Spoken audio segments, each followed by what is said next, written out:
Welcome to the Wheeler Centre. My name is Maxine McKew. I'm your host for this evening, and it's my pleasure to welcome you to this discussion, which has been entitled A Blush of Boys. Now, I've notched up 6 decades, and I still don't mind being called a girl. So I'm hoping that our 50-something guests, Paul Capsis and Tony Birch, don't mind being referred to as boys. Is that okay, fellas? Totes fine. Good. Paul, on my left, is a well-known performer and cabaret star with strong views on the question of gender identity. Tony Birch, next to him, is a writer, a teacher and a father. We're joined also tonight by 2 boys at the other end of the generational spectrum, which I think you can tell. Will Beattie on the far end and Baptiste Emery. They're both active in the St Martin's Youth Arts Centre out at South Yarra. So I know we're going to have a terrific discussion tonight. By way of introduction, our guests tonight are going to consider the question of what it is to grow up male in the first part of the 21st century. Is it any easier, given that gender roles are now more fluid? Notably, the Australian courts, not noted for their radicalism, have recently allowed for individuals to nominate that they have no specific gender, something considered a big win for the transgendered community. But our subject tonight is more around what's expected if you are, shall we say, born with the equipment. What behaviours and attitudes and sense of self does this require and imply? Who are the role models? What advice is there of value about growing up male? Now, I have to say, in the time leading up to this discussion, I've been struck by a number of very different images and statements.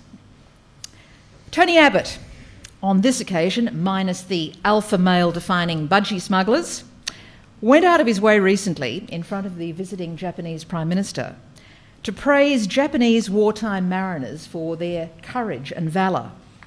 Now, I thought this was interesting on a number of levels. First, we've spent the past 50 years trying to get the Japanese to apologise for their wartime atrocities against Australian service personnel.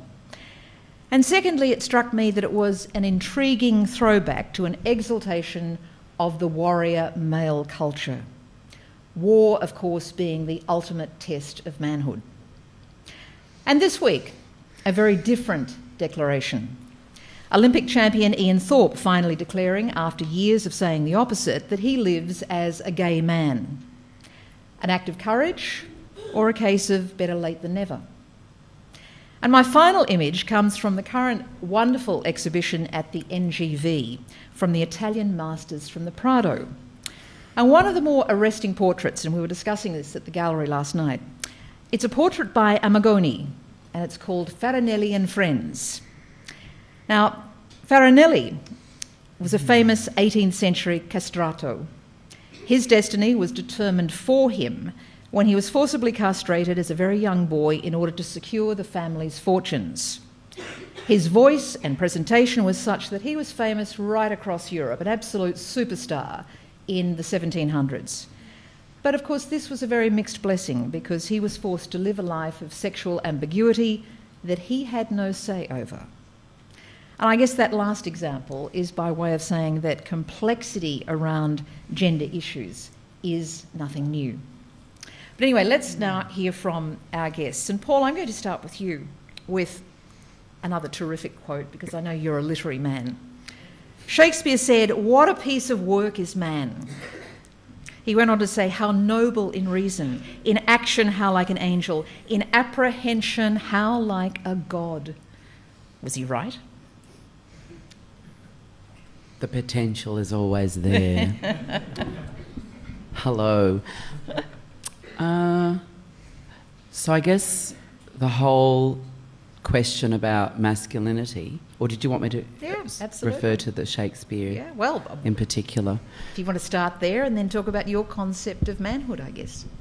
Well, I mean, it's interesting you brought up Tony Abbott. I mean, I'll go there, right? Gee, Shakespeare to Tony Abbott, that's good. Right? Because, I mean, that for me, that's the thing about, as a 50-year-old, that what he symbolises concerns me because I feel like he takes us to another place that we've passed, we should have hopefully passed.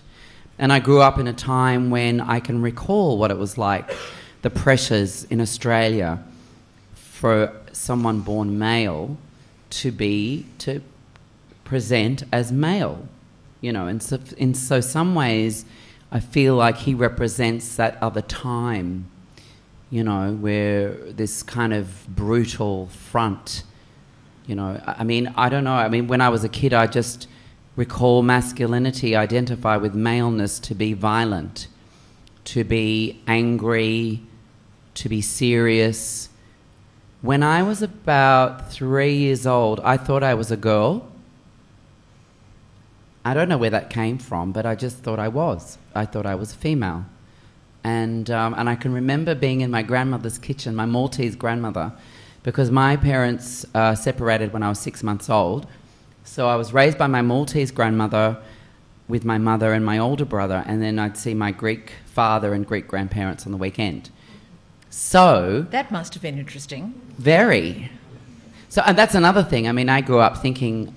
I didn't know what Australian was either. I, you know, identified as Greek and Maltese. I heard Maltese and I heard Greek, and I was raised in that culture, the cultures, and they're very different, by the way. I mean, there was the Catholicism on my mother's side in the Maltese, and there was the Greek Orthodox with my father. So I also had two religions, two cultures, and I didn't really understand the white Anglo thing. And it was pretty horrifying when I had to enter that world as a child at kindergarten, and from then that point on, because you know I was I was insulated with my family. So it's interesting, this thing of I thought I was female, and then the shock and horror when I was told. Did you say that to anyone? Did you say that to your grandmother? Oh yeah, I started screaming. And what did she say? I just remember screaming, going, "No, no, I'm a girl." And I remember looking at the adults and they're all going, "No, you're not." And I was very, very upset. And then it took it was really difficult for me to come to terms with that. But why did you think you were a girl? I don't know, I just thought I was. I think what it was is that I was attracted to femininity as a kid. I liked women, and I liked the way women looked, the way women sounded, the way they did their hair, their clothes, they smiled, they were fun, they were kind, they were open, they were encouraging of playing and singing and beautiful things. And men were angry, serious, cruel, violent. And that's, to me, that's how I saw men. It was Paul, weird. this is a very binary world. No. So, yeah, I mean, it was What were your early schooling years like then? Horrific. I mean, that was the thing. My grandmother, my Maltese grandmother, allowed me to be myself. That was the interesting thing, and I spent a lot of time with her. And so she allowed me to be creative and, you know, to sit on the kitchen table with a potato peel for hours talking to myself, or in the yard talking to the ants, or whatever it was I was doing. And I used to then, you know, sometimes I'd put on, you know, I'd go into the attic and the old, you know, 50s hoop skirts were in boxes and old bags, and I put them on, and my grandmother didn't have a problem with that. But I knew I couldn't do it in front of my father and the Greek side, or even my Maltese uncles and my Maltese grandfather. So... Were they what used to be called a man's man? Totally. Yep. Absolutely. So that was the interesting thing, looking at men and not really identifying or wanting to be that at that age. So tell me about school. Were you bullied, picked on? Very bad, yeah, really badly. Because I didn't understand that I was supposed to behave, act, talk. I didn't know that. Because really, even though, you know, I had my father, and he'd say, "You're a boy," but I was never instructed about how, as a male, I was supposed to be. So I just was myself, and I had a very high voice. I always had a high voice. I still have a high voice. And so I was punished for my high voice, for my femininity. And that was a shock. You know, you go to school, you go to learn, you want to be friends with other kids, and you want to play. And all of a sudden I'm told all these negative things. You know, I got a negative response. Whatever it was not good. Were you the kid who was always trying to avoid the sports field? Always. Yep. My entire school life up to year 10. when I finally had some peace, because most of the really bad, violent boys left after year 9. And I think maybe some of them are in jail now or breeding lots of children. So did things get better in secondary schooling? Or? A little bit better, but it really was by year 10. Right. And I was adamant, I was determined, regardless of the negativity and the bad things I experienced, was that I was going to stay and right to year 12, even though what happened to me, that bullying, that violence that I experienced, it did affect my school life. It affected my learning. It affected... I was always afraid. I was always nervous. Every day was a challenge. I just thought, how am I going to get through today? How will I get through science, going down the 2 periods of science, going into maths, and then it was always a stress. And year 9, it got really bad. Year 9 was the worst, because that's when all the hormones are going off. And so that was really the absolute pinnacle of it being, you know, of me. I was just going to ask you that. Was it was more difficult going through puberty? Absolutely. Well, yeah, because it was all this other acting out, and the boys were more angry about me. You know, so it was there in primary school. What defence mechanisms did you develop? I never learned to fight. But I'm just wondering, did you use your wit? Did you use your humour? Yeah. Did you use had a comeback. Was there another armoury of stuff that you had and developed? It was a comeback. I always had a comeback. I wasn't funny. I was direct, and I'd try as best I could to attack them verbally. If I couldn't fight them physically or defend myself physically, I would come back. I'd have a comeback. Even if I had blood all over my face or I was on the floor, I'd always say something. They wouldn't get away scot-free. Yeah. So I would always have a comeback. Yeah. So just before I bring Tony into this discussion, by the time you left school and you're moving into early adulthood, again coming back to this question, what have you determined as your concept of how to be a male? What are you thinking about all of that? Well, I still find it an interesting challenge, especially if in the theatre they ask me to play a male. I have no idea. I think it's better, but I don't know. I just accept myself now, and I don't really worry about it. I don't really care what people think now. But you perform in many cases as a woman. A lot of the time, but yeah. you live your life as a, Oh yeah. As a man, you dress as a male. Yeah. Yeah, I live my life as a guy, and I present myself how I feel comfortable. I don't feel like I need to please anybody. And I know even now at 50, I still get people, especially at airports when I go into men's room. The men they're like, oh, because of the hair, it's long again. I went through a period where I thought, you know what, I'm so sick of it, I'm just going to have short hair, and but that's for other reasons. But the long hair and I just find it amusing, really. Now I guess I just find it quite. Is funny. It easier now? It's easier, but it's easier because it's my outlook. I don't care now. And you're mature. Yeah. Exactly. Yeah. I mean, the thing for me, the big coming to terms with the not being female and being male, and then I was totally fine with being, and I was actually accepting my maleness. But then how do I make it work in the real world? How do I make being a feminine man work for me? Because sometimes that's worse. Being feminine, it's a funny thing, because then of course you're branded gay, which is something I didn't even know what that was when I was a child at school and primary school. I had no idea what that was. What does that mean? I had crushes on girls, I had crushes on boys. I didn't understand. So I was told, you're gay. So that was an interesting thing. So then when I started having, as I got older and I started having feelings, and I was sort of trying to fight that because it was associated with a very negative thing, and that's in terms of society and how the world looks at you for that is a negative. So that was coming to terms and living with it, I guess. Okay. Tony, let me bring you into the discussion now. I mean, your schooling had its horror moments as well, but let me just start in the present, this central question. Your concept of what it is to be a man today. Well, I mean, obviously I've gone through real transitions in my life. And one of the things that I relate to that Paul said is that I didn't think I was a girl, but what was, I think, really relative, and you do get these fractures in your life, and I don't know if they're about gender identity or something else, is that when I was 4.5 and my mother said, we used to walk down to Sacred Heart School and pick my brother and sister up. I said to my mum, I don't want to do this because I used to sit home and watch television.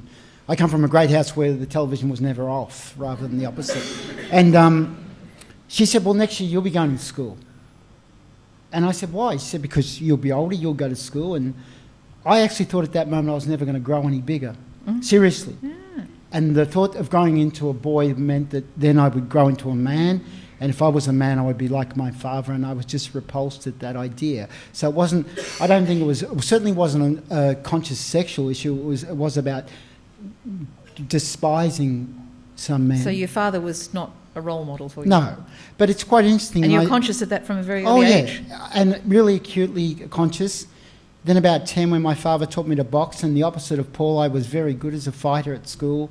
I was both very good at it and repulsed by it at the same time. And yeah, I was a really small kid, very lightly framed, very short, lived in a very tough neighbourhood, went to tough schools. And yeah, when your father says the only way you're going to survive this is fight, I did. I punched a hole for myself. I found a way to survive, but at the same time, you're quite repulsed by that as well. It's interesting, I think, for these wonderful young gentlemen we've been talking to out the back. Yesterday I'm part of a Wheeler Centre project called Weather Stations, which is a global project, and part of my interest is doing walks and writing about the walking. And yesterday I did a walk from Kew back to Collingwood along the river, which is one of my great haunts as a teenager, swimming in the river, jumping off bridges, etc., doing all those wayward things. And I got off the wrong tram and I stopped at a cemetery, Kew Cemetery, and went in to visit the grave of my closest friend who died when he was 21. And we went through Boyhood together. And it really was serendipitous, because I thought, I'm going to go on this walk to the river, which I spent so much time with this boy, Stephen. And I said, I'll take you with me today. And we went on this walk and I took him with me. And one of the things that I think is interesting about masculinity and the difference, I love being a boy. And you started with that term, you mind being called a boy. And I think, yeah, when you become a man, you lose the qualities of boyhood. And that's what you should hold on to, whether it be, something called play, something called, whether it be, running, still swimming when you shouldn't swim, and riding your bike no hands, or, being a little less serious. Isn't that innocence rather than a gender question? Oh, certainly. And freedom? Well, certainly it is innocence, but I think there is a gender issue attached to it, in the sense that where I grew up, when you went from boyhood to manhood, the sort of man you would become was very singular. So it was a very particular type of masculinity that you weren't aware of. I certainly wasn't. Okay. And you didn't have any other role models other than your father? Well, it's interesting. I know that, again, Paul talking about a horrific school experience, I have to say that until I went to high school, I was taught by the Christian Brothers. And my home life was extremely chaotic. I mean, in every sense. My mother was my mother's still alive, and she really battled through to do the best for us, but it was very chaotic. And I have to say, I loved going to the Christian Brothers because it was so ordered. Now, people would say, well, that's discipline and it's very negative, and I understand that. But there was a predictability about it. Well, there was neat. Yeah. I mean, my family laugh at me and call me OCD. I love things to be neat because of that chaos. And I loved it when I went to the classroom that it was neat, and there was my desk, and I could keep my books and my pencils, and no one was going to steal them. And it was my space.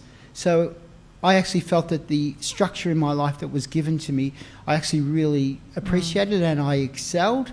And then I unfortunately went to high school, I think the same year that the moratorium generation came out of university, and my high school was, let's say, fairly unstructured, and I took that lack of structure the wrong way and sort of really, really fell by the wayside. So, in fact, you told me before you got kicked out of 2 schools in 1 year? Yes. Wow, you were working hard at that. Yeah, but I think that's interesting again. I did say to to Will and Baptiste out the back, it's not something to be proud of, but when you consider the chaos you're going through in your life, it's a genuine solution. I can't deal with this anymore. And at school, when I was fighting all the time, whereas out of school where I lived with my teenage friends, we actually didn't get into fights. We were a pretty solid group. We hung out at the river. We were playful. We were mischievous, but it was innocent. Yeah. The other side of it, high school for me became very brutal, and to find a way to what one of my teachers called an existential protest to get out of school, actually for the time that I did, it was a bit of a godsend. Interesting you say that, because I read that at one point when you were off the rails a bit, and you were caught up with, they found a copy of Albert Camus' The Outsider on you. Yeah. You were wild but well read. Well, I think partly because a slim penguin paperback, I think the outside's about 110 pages, fits neatly into a pair of 501s. And I mean, again, if I was ever to give advice, it was the power of reading is such an important thing to have in your life. And from the age of 5 till I'm 57, I would never not have a book with me. And those years of being pretty wayward, I read all through those years, so that when I went back to adult education in my late 20s, I actually found the transition fairly smooth because I was well read. And just before I go to Will and Baptiste, just what was the turning point for you, Tony, and to a different kind of adulthood and life, and perhaps different kind of manhood? Okay, well, really quickly, obviously it's being a parent. I've got 5 children. I have 4 daughters, and I'm a good parent, I think. I work at it, and I love being a parent, and I love your kids actually really trust you when they're small, and you have to give value to that trust. When I was 21, I was actually lucky to fall out of really bad jobs to a job in the fire brigade as a firefighter, and it was the first time in my life that I was given genuine responsibility. And after I fulfilled that responsibility, someone saying what other people would take for granted, you did a really good job. And thinking, okay, I can do something good. And the other one, and anyone who knows me that this is the premier one, I've been a runner for about 35 years, and I wanted to run a marathon, and a mate of mine who's a very good marathoner said, if you go to the end of a marathon race, you can look at those who didn't train and those who did. The ones who didn't train, the ones who look 20 years older. The ones who trained up look at maybe 5 years older. But I remember I spent a really regimented year training for the Melbourne Marathon. And it was, again, one of those things. If you do what you need to do and are required to do well, you'll get the outcome you want. Yeah. And, again, it might sound regimented, but whether you're in theatre, in journalism or politics or at school and acting, it's you work hard at something, and the pleasure you get out of doing well, it's immeasurable, and it gives you an enormous sense of confidence. And before then, I was only ever told how bad I was or how poor I was at doing stuff. Particularly as a teenager, the only thing I was ever complimented on from my father was that I could fight. It's not a way to live your life. Yeah. By the way, do you still box? Do I look? No, of course not. Come on, I know all the women I know are kickboxing. That's why I asked. I got out of boxing when it became trendy. Good. Baptiste, let me come to you. Having listened to Tony and Paul, you might want to comment on some of the things you've heard about their stories of their boyhood, but you're probably, a year or so away from maturity. So what are your concepts of boyhood, manhood?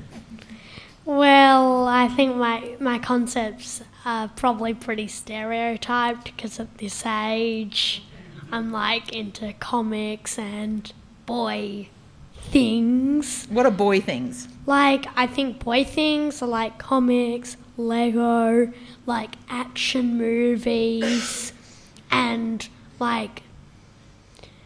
sport, but sport's a bit different. But I think that at the moment, both me and Will, we do quite stereotyped boy things. Yeah. Tell me what action movies you like.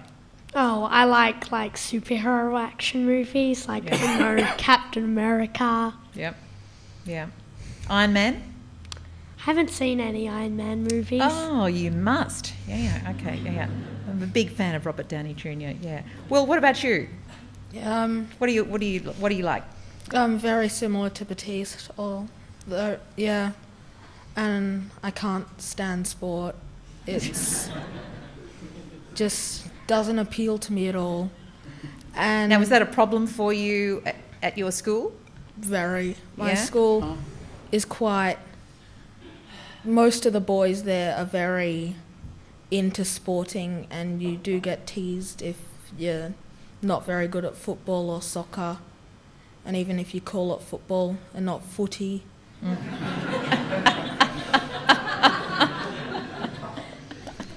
And So how do you deal with that? well, I like to question their logic to their faces.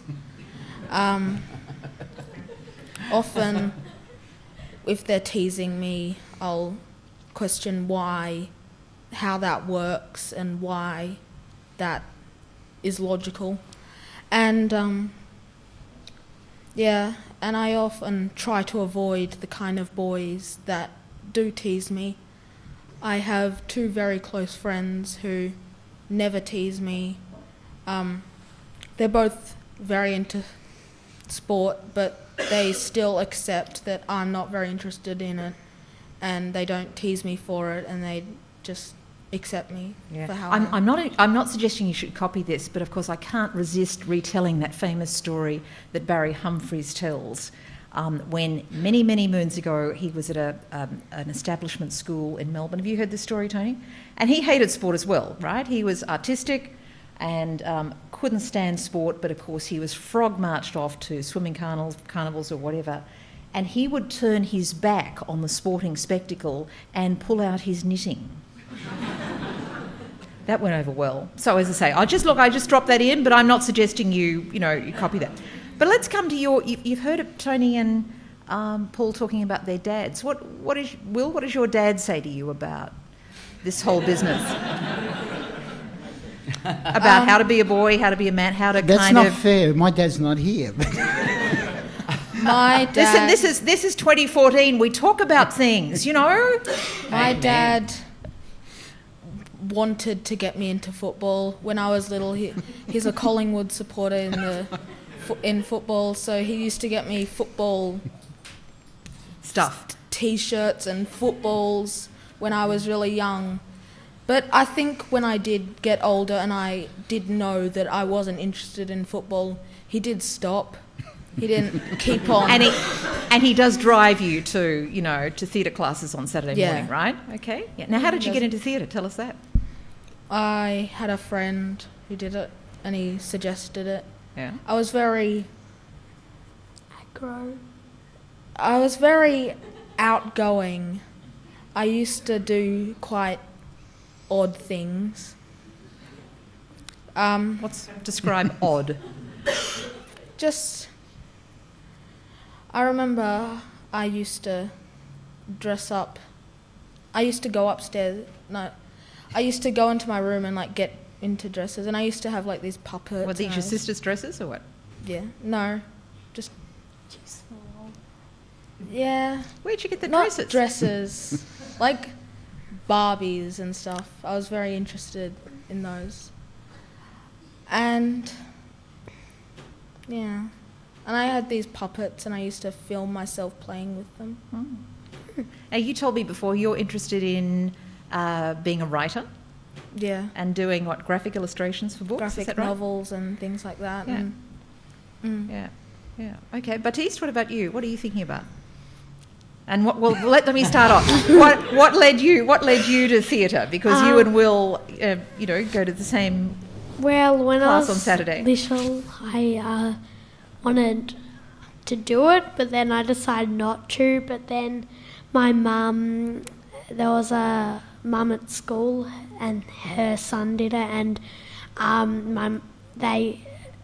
she said that it was a really good thing. So I started classes, and then second year, I was doing drama. I started Cross Age, the ensemble, and now me and Will drive there every Saturday. Right. And what's the if you like the social atmosphere there, say compared with your schools? Is it more accepting of difference? And I think it's a lot more free than like at school where you're sort of like not pressured, but it's a bit more like people do this and people do this and people do this, sort of, like quite straightforward. Mm-hmm. But it's not like that at your school, Will? Was there a bit more pressure about sport? Yeah, But quite a Batista, bit. do you have that at your school, Batista?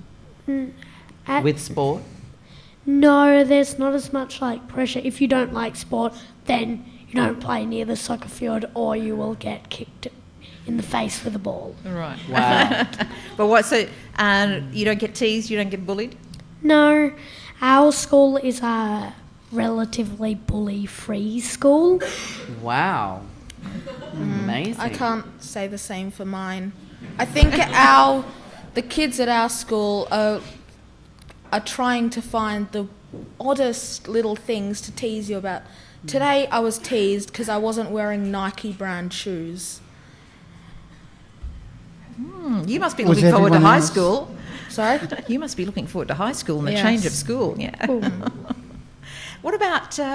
Let's come back to role models. It's interesting. You know, we talked about going back to, if you like, the 50s. Macho man. But of course, this has been revived in popular culture. If you think of the success of something like Mad Men, and the central character Don Draper, who is Not a role model. well, that depends. I guess. Yeah. Do you know what I'm talking about, Oh Tony? no, I've never. You don't know what I'm talking about. No, No. I don't watch Mad Men. I watch much more sophisticated role models about men like Deadwood and. I think it's interesting because Baptiste said he loves his action films. It's quite interesting because the question that does interest me is that whether your sons or daughters play with Barbies or whether they like their action films, but still, what about these other things they want to do? So it doesn't become restrictive and narrowing. So when, again, both of the boys were talking, one of the things that struck me was that I think what I feared as a kid is freedom. Yeah. I much more preferred being sort of told and ordered, so that I could like boxing, but I couldn't have said to my dad, and boxing, by the way, if you don't get in the ring, is wonderful athletically, and it's a real beautiful sport to look at. But if then, like Batista said, okay, now I want to do drama, that wouldn't have been available. So you start to get channeled into enjoying things, not only fewer things, but enjoying those things in a very particular way that does then become a sort of rehearsal for a very narrow form of masculinity. Because, and I don't know how the boys feel about it, and certainly I think the experience of Paul and I in different ways is actually probably more common for our generation than people would realise. But one of the things that I'm struck by as an older man is that I don't feel that anger towards or repulsion about men in general. It is a particular form of masculinity, because it's not surprising to me that my closest male friends, I really love those men and I value those friendships. And, they're men who you can actually have a real conversation with, men that you feel an emotional connection to. And some of them do go to the football, some of them might go to boxing, I don't know. But they're rounded men. Okay, Tony, what about the world of sport, though? Because, is it easier to be different in the sporting world these days? Well, Or, I'm not the sports star I used to be, so I don't. I would doubt it. I would think that when you go to the football, and I do go to the AFL, the sort of abuse you hear, is still much stronger than people claim. The AFL, there hasn't been the full success that people claim. I guess that's on twin issues around race and gender, well, isn't it? yeah, it's on several issues. Race and the other thing is that, and I don't know about your stint in politics of your opinion, but I actually do believe in the value of leadership in the sense of some sort of, whether it be an ethical or moral compass. When you started off tonight talking about Tony Abbott and what he said when Prime Minister Abe visited from Japan and he praised the Japanese warrior spirit, etc., there's something, really damaging about that in the sense that I was in Japan earlier this year. Prime Minister Abe has decided to open up the wound of Japanese past by visiting the National Military Shrine, by paying homage to war criminals. And in that country, it's a very divisive issue. When Abbott said that in Australia, not only does it exacerbate that issue in Japanese society because of comfort women who experienced that terrible history both in Australia and in Asia, but it seems to me that if you have a leader of your country espousing those sorts of views, at the very least, I think younger, maybe kids, that would be not only is it confusing, it's potentially quite damaging. Yeah, so I must admit, I found it a pretty bewildering comment. Yeah. Paul, can I come to you? Perhaps the other example I gave in my introduction of Ian Thorpe's, the interview he gave earlier this week to Michael Parkinson about his sexual identity. What did you make of his coming out? I haven't seen it. I don't really want to see it, to be honest. I mean, I'm very conflicted by him, by his thing. I think because obviously I've, been aware of him for a long time. I mean, I kind of feel like it's no one's business what I think of Ian Thorpe. I mean, because the problem is you have an opinion and you upset this person, and it seems like you can't say how you feel. And there are a lot of gay men who are very angry about him and how he's conducted himself. But the other side of it, of course, is that it's a great thing that he's finally done it for himself, for his own mental peace or stability or whatever. I mean, I can sort of look at the two sides of his whole deciding not to speak about it, coming out about it, now the money involved. I think it's complex. I've always found him deeply disturbing.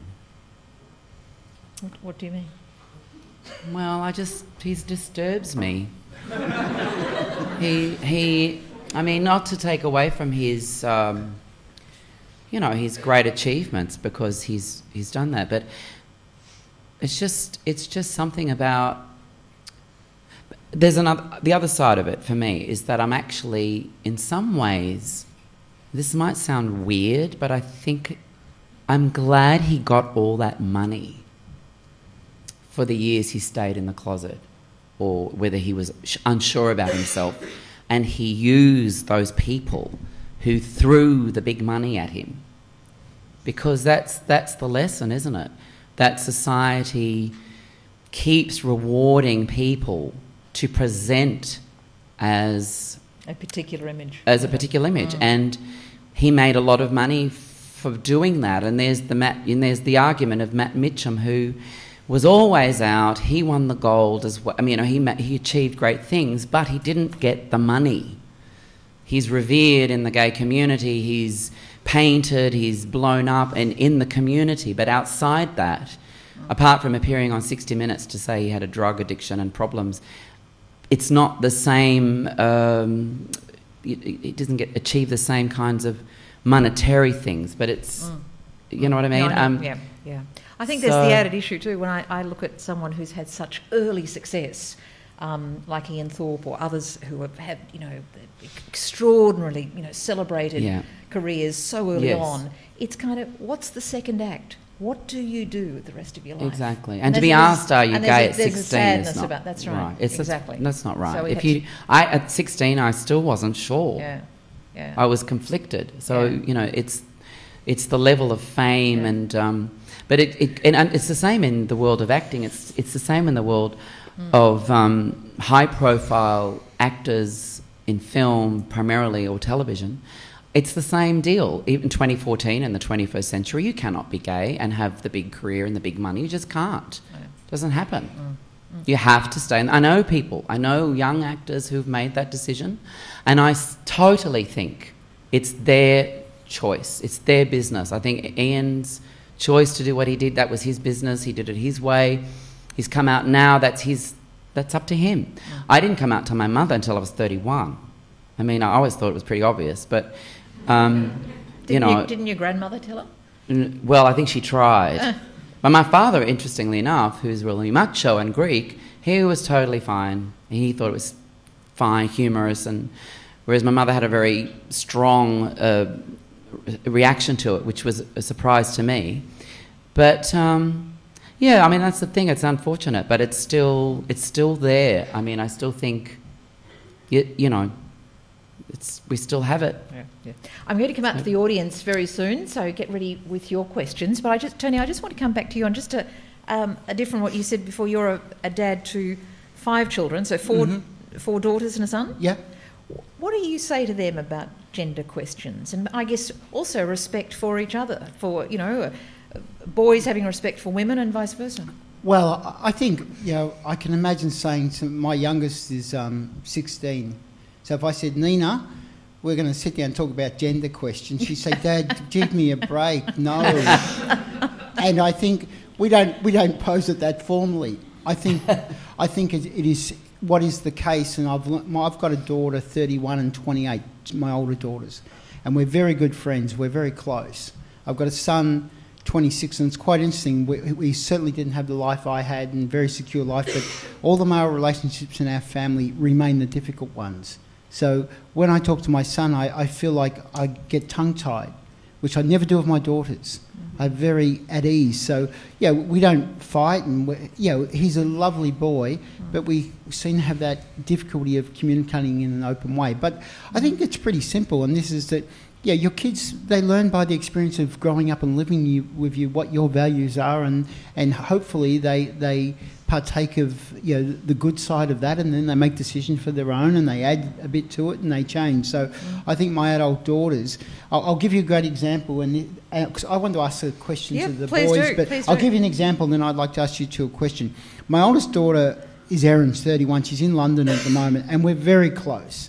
And she said to me, Dad, I realised that you were a good dad and you weren't like other dads when I had a sleepover at a friend's house when she was about 7.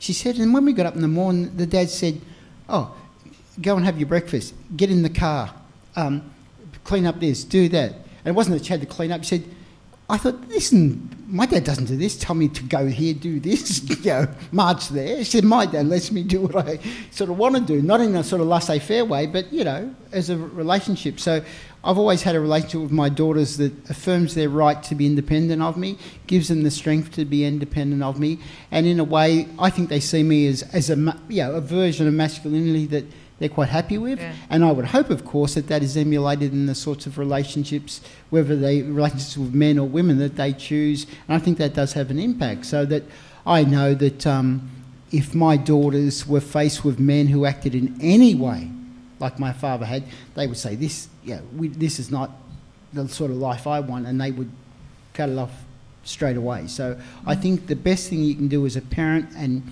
as a father is just to show through your actions the sort of the role that you want to produce for your children. And I think anyone knows being a parent's hard work, but I think I've done that.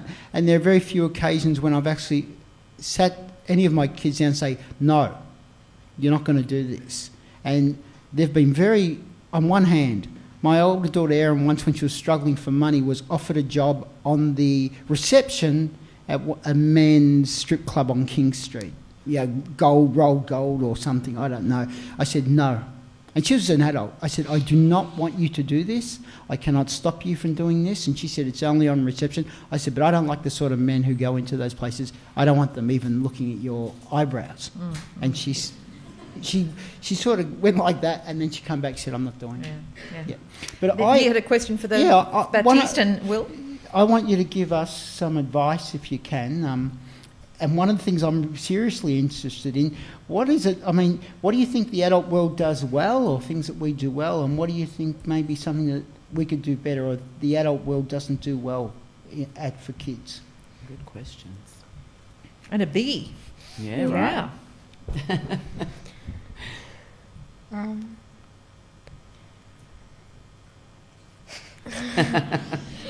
It's a hard question. But if you don't answer it, they're going to say, "What a stupid question he asked." Baptiste, you got to work with me here, because otherwise they're going to say that. Of course, a kid of that age can't answer that question. Why do you ask that question? But you're going to defy them and answer the question. Well, I think that Maybe start with the negative and then go positive. I think. Does that help? yeah. Yes. I think this is about a certain group. A lot of the many sporting people are very, like football players and soccer players, they kind of give kids an image. Which can't be really. Mm-hmm. It's like there are a lot of kids at school who are like, what do you want to do as a job? I want to be a soccer player. But it's sort of like, It's a bit that unrealistic. they won't. I want to be a German soccer player. You won't always become like the messy. And it won't be a too very... sort of- Do you get a very good pay? Unless you're famous. Unless you're a very... Yeah. Do you think the problem is it's the emphasis on it? Yeah. Or and that because, I mean, my young friend who's 11, Dimitri, is a soccer player. Dimitri's, yeah.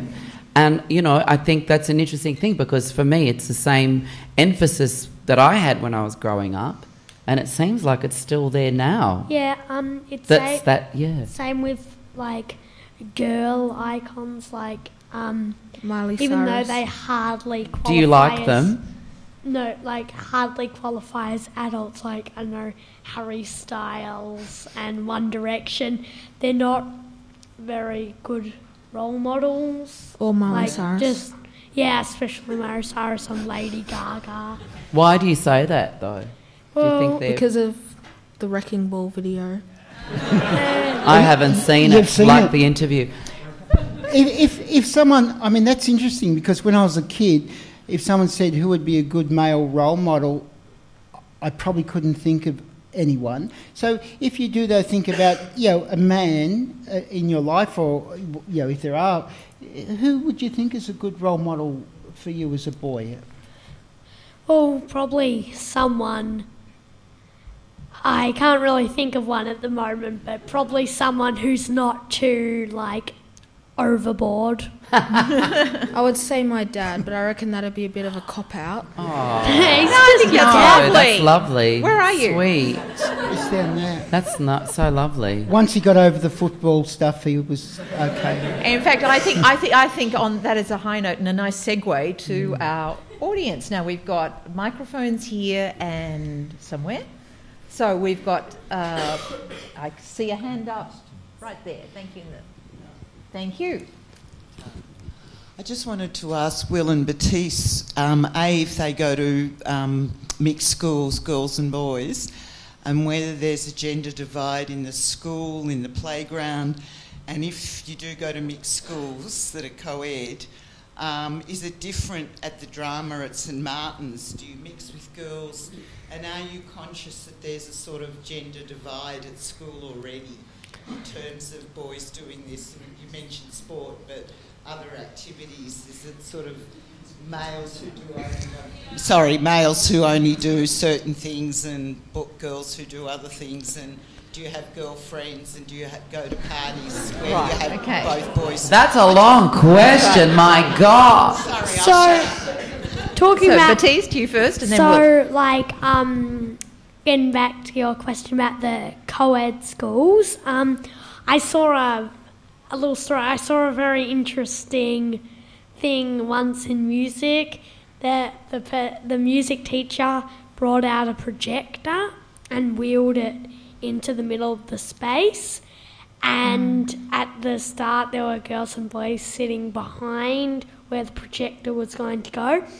And then when the projector had gone in and the music teacher said, "I'll move over a bit," by that time all of the boys were sitting on one side and all of the girls were sitting on the other side. Yeah, it happens to me a lot, to our grade a lot, and our school a lot. When we sit down, there's naturally all the boys shift to one side and all the girls shift to one side, except for two people in my grade, me, who sometimes can go either way, and this girl called Emma, who can also go either way. That's interesting. And what happens on Saturday at your drama classes? I think we're a lot more mixed. Yep. And why do you think that is? What's? I think because it's a different environment. Like school, it's as I said before, it's a lot more straightforward, and there are certain ideas. But at drama, it's sort of different. It's a bit more free than school. Interesting. Okay, we can take another question. Someone further? Yes, further back down about in the middle there. Yeah. I'm just wondering about when you have that experience in childhood of it being very apparent that you're different, and perhaps the experience Sorry, of who's being... this question to? Whoever wants to answer it. I'm thinking about Paul probably more Okay. particularly, but whoever wants to answer. So being bullied, I guess you have that experience of it becomes really apparent and it's pointed out that what your differences are. And I'm just wondering how that informs your adult life. Like, is it more than just finding your tribe? Because I think you need to be really committed to who you are as a child enduring that. So I'm just wondering how that carries through into adult life and how that informs your experience from there forward. Well, I guess it gave me the determination to keep... So for me, it wasn't that I went, okay, well, I'm going to start lowering my voice and having lessons to talk male, learning to fight. I really wished I could fight to be able to protect myself, because I didn't know how to do it, and I didn't want it. I wasn't a violent person. But I just want to say something, because when I was your age, Will and Batista, I was obsessed with women artists, women singers, women actors. They, for me, were my role models. That's where I got my strength, and also the females in my family. In regards to that question, so what happened when I got to a point when things got really bad in school, rather than give in, I kept going, and I was more determined to be myself, and then that carried on into my life. But the fortunate thing for me was that I joined a youth theatre group after I finished high school, and because I went to an all-boys school in high school, and it was very full-on, and it was the 70s, and it was very multicultural in Surrey Hills, different times. So I guess it just gave me I got the strength rather than giving up, and then it informed how I am as a person and how I am in terms of how I go about my work. You know, I'm very determined. I'm stubborn, and I don't accept those things that I'm supposed to accept about who I am and how I can work. And I work regardless of all those things they say about who can and can't be an artist in Australia. I only know Australia because I live here, I'm born here. And that's... In fact, you were told early on that you probably wouldn't have a career. Yeah, we were talking about it backstage, weren't we, about my first very powerful agent. I won't mention her name. I was so excited and thrilled. I thought, my God, now I'm going to be an actor. I'm going to start working in films and theatre and cabaret and do all, which I ended up doing anyway. But the first thing she said to me, she sat me down and she said, now we have to be real about this, about you. She was very serious, and she said, you won't work very much because you're a wog and because you're gay. And she said it to me you know, like this But is the the gospel. iron entered your soul at that point, right, and said, "I'll show you." Yeah, well, Yeah. yes, but I was also disappointed because I didn't want to accept it. But she was right. But so for me, the whole fuel to my fire as a performer is to I don't accept it. I'll never accept it. Prove that wrong, and you have proved that wrong. In my way, in my place, because I'm aware of how far and what's open to me and what's not, but I'm determined to keep going and creating. And a lot of the work has been work that I've made myself. Like I thought, if they're not going to give me a job, I'll make my own show. Like you guys, you write. So that's what I did, and that's what you have to do. The other thing that's really, I think, important about the question, and Will, and I saw Will's dad, laughing at the notion of, you're going to follow Collingwood, which, if it had been Carlton, I think it'd be a much more serious project. But it's quite interesting because I think that, and there's I thought Will's wonderful comment about, at some point, his dad said, "Oh no, he can do what he wants to do." I imagine, which is a wonderful outcome. I think that's hopefully one of the differences that we are developing and have developed is that, we will say, okay, maybe I want my son or daughter to do this or that, but they have their own interests, and that we have to let them pursue that. And at some point, we say, "I'm happy because they're happy," and I think that's more common now. I think what was so important about what the questioner said that's relative here is that. I said that when I was 4.5, I was shocked that I would grow up. But even between then until I was about 8 or 9, I was a really, really dreamy kid. And I thought I could do all those things I wanted to do, and I wouldn't be, whether I'd follow Collingwood or whether I'd be a boxer, I didn't think of that. Now, the point is that at an age of about 10, when I realised I have to give in to this man, I had no choice, and I only had the choice of doing what he wanted me to do and did it very well, is that it is so damaging, but what I'm interested in now is that there's nothing I crave more now than peace. There's nothing, and I enjoy my own company more because I actually came from a big family, big suburb, housing commission estates, heaps of kids. I was thinking yesterday when I took this long walk for about 3 hours yesterday how much I crave that solitude, but I think it's partly because, and when I talked about boys before in Boyhood, it's partly of trying to get back to that point when I was this dreamy kid.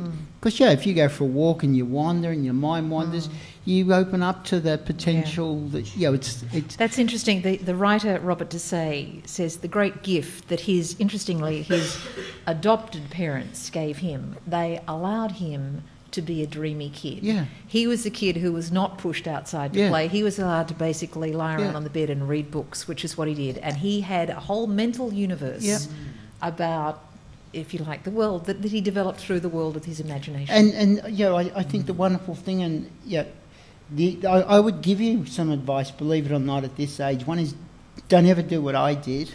Secondly, don't take too much advice from me. But one is... Even this. Take your time. Let everyone's a rush. Take your time. Do the things you want to do. Have those dreams. Be different. Be a different kid. And be happy being a different kid. And be yourself. We've got time for another question. Sit right down the back. We'll take two. Right at the back. Let's go. Right up the back. Right up the back. Keep your hand up. Yeah, lady over on the left. Keep your hand up. Right down there, and then I'll take this. Yeah. Oh, hi. Thank you. Really enjoying the discussion. Thanks very much. This is directed to Tony Birch. Gendering is inexplicably bound to the binaries, the oppositional binaries, especially in Western thinking. It's been around for so long, and it helps us to understand the world, but it brings with it so many limitations. Do you have any idea how we can overthrow the binary system that keeps us sort of imprisoned into categorising, good and bad and gay and straight and everything else? How do we loosen that up? I mean, that seems to be the big question about how do we actually change and having that limitation. Who'd like to take that? And you reckon I gave you a hard question? That's right. See? Will's going to answer that question. It was directed to me, and I can only say, I honestly, I don't know. I don't know if anyone here would know. I don't know. But one of the things I think that I'm lucky as a writer is when I think of my future projects, they're all about asking, well, moving away from what I've been writing more recently and asking those sort of questions. But I honestly, I don't know. And when you've got a sort of recalcitrant, restrictive government like we have in Australia, it's a very difficult project. Baptiste, Will, do you want to have a crack at that, or no? I kind of lost her at Tony Birch. Yeah. I'm a bit confused because it wasn't about you. Now, look, here's a piece of advice. Always stay tuned in on live television because, you know, I mean, there's a camera going, you know. Okay, well, there was a question down here. Yeah, and we'll have to make this the last one. Yes. Thank you. No, you. You. Was it? You, yeah. Hang on, we're sorry, we've got to get a microphone to you. Put your hand up. Yeah. This is directed to Will and Baptiste. I was wondering what you think about soccer and footy because they're usually just all male. You know, there's never really very popular female soccer or football. So, what do you think about that? Yeah. I think they traversed that fairly well, actually. And is there anything else you wanted to add to? Well, you told me that thing today about how to get girls soccer. Oh yeah, about FIFA. Correct me if I said it wrong. They were interviewed and there was something about how do you, because women's soccer isn't very popular. They were like, the interviewer was like, how would you make it more popular? And they said, oh, we'll make the skirts shorter. Oh, how interesting. Now, look, I'll take one more question there. I think there was a gentleman who behind that questioner. Did you have your hand up, sir? No? Did you have your... We got what, I said it was the last one. You got one down there, okay? We'll make that the last one. Okay, there we go. This isn't really aimed towards anyone in particular, but I was wondering, how do you think your life would be different if you were a girl? Would it be like better or worse, or just an interesting change? Wow, that's a great question. Yeah. Thank you. Love that question. Why don't we start down the end and come back? Everyone's going to have a crack at that. Will? For a very long period, not very long, for a period of time, I wanted to be a girl. It appealed more to me. But I think as I've gotten older, being a boy hasn't been that bad. Can I just ask you, what did you think, what appealed to you about being a girl? Well, the fact that I hung out with girls a lot more than I did with boys. And what, they had more fun or what? I just thought that their games were more interesting. Boys just played the same thing every day and it was boring. And did girls talk more? Yeah, and girls could do some interesting stuff. They could play something different. Like we would have a discussion. What do you want to do today? And we would. There was more negotiation. Yeah, I wish that I was a girl because they would. I always felt like I was always stuck. If we were playing a mums and dads game, I would always be stuck being the dad. I felt like if I was a girl, I would have had more.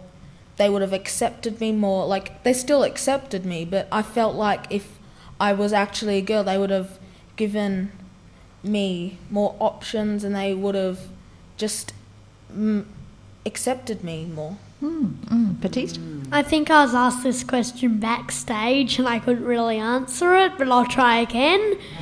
I think that if I was a different gender, I can't really imagine that, but I would probably...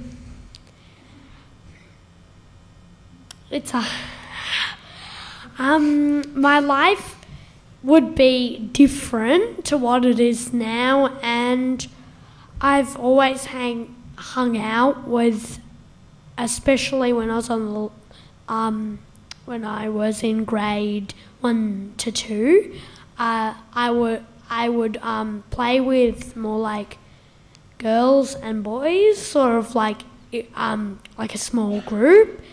And we used to play. We didn't really play any sort of game that was associated with either gender. We used to play a secret agent game, and occasionally I've played mums and dads, but never really works. Do you still play nurses and doctors? No, never heard of it. I'll tell you about that backstage. Tony, how would your life have been different had you been your sister or one of your sisters? Look, I'll have to give a serious answer because it was exactly what I thought when the question was a wonderful question, by the way. It shows how little I really know about women, and I suppose, there was a a terrible case recently of a woman in St Albans who was in Sunshine who was murdered by her ex-spouse outside her solicitor's office. And I was just so despondent about it. It was the first time ever I wrote a letter to The Age about that, about domestic violence and coming from that experience, how terrible it was. But it's interesting that as a man, I find the courage of women almost incomprehensible because, I have 4 daughters. I worry about where they are overnight. I worry about them getting them home. My wife, who's often busy, I don't like her walking home overnight, from the university in Carlton to where we live in Carlton, and they'll say, ring me and I'll come and get you with the dog, I bring our Staffordshire Terrier is about 12 years old and couldn't bark to save herself. But what's interesting about that, I have all these fears for my own daughters. I have these fears for women, but they're just women who walk the street and they're entitled to walk the street, and they obviously don't every day of the week think, I'm going to be attacked, or my wife says, I'm entitled to walk down the street and walk home from work. This is my right. And as a man, I can't even comprehend how someone they can put that aside. I see, and it shows that I don't know women that well, because my sense is if I was a woman, I'd live in total fear. Well, of course women don't live in total fear. Because there was an extraordinary Four Corners the other night about the murder of Luke Batty and his mother. And the fact that women don't every day of the week think, I live in fear, I think is remarkable. Yeah. Well, let me, again, I agree, most interesting question. And it's interesting, if you look at your career, you have performed and identified with women like Janis Joplin, Judy Garland, who were exceptional, extraordinary talents, but also broken individuals. What do you think that's about? I think, for me, the identification with them or attraction to those women was when I was going through the difficult periods when I was very young, their voices, it was like listening to them, their power. It wasn't that it was the tragic stuff, but they were actually really strong, and they accessed something about their lives which when I was a kid I heard this pain, and it was like they were singing about what I was going through, particularly Janis Joplin. When I was 12, I was obsessed with her. I'd go home after a terrible day at school and I'd turn off all the lights and I'd just lie down and just listen to her message. There was a message. She had a message. And Tina Turner had a message, and Mahalia Jackson had a message. And Judy Garland. There was just something, they didn't really understand what they were singing about, but it was just something about the passion, the pain, the ferocity of their art, the way they screamed or belted or... there was something about that really got me through it. And I can identify with what Will's saying about when I was your age. I always thought if I was a girl, I would be fine. They'd leave me alone because I sounded like a girl, I acted like a girl, but I wasn't a girl. And if I was... But I think, knowing myself, I probably would have perhaps still had problems because maybe as a girl, I might have been a tomboy, or I might have wanted to kick footballs, or been rough, or I don't know, and then have other problems, because I think women have those issues as well. You know, if they don't fit in, identify, but it seemed to me that for women, girls, it was always more open. Everything was open and more accepted. So those women that I listened to really, and also the women in my family, the incredibly strong women, hard-working women, independent women. You know, even though culturally, you know, there was a place they had to be, but they didn't act that way. They acted incredibly strong and individual and independent. So, you know, it's interesting. Well, I think you'll agree, everyone, we've explored some fascinating questions here, and it just leaves open so many more. But would you, we have to conclude, so would you please show your appreciation for Will, Baptiste, Tony and Paul. Thank you.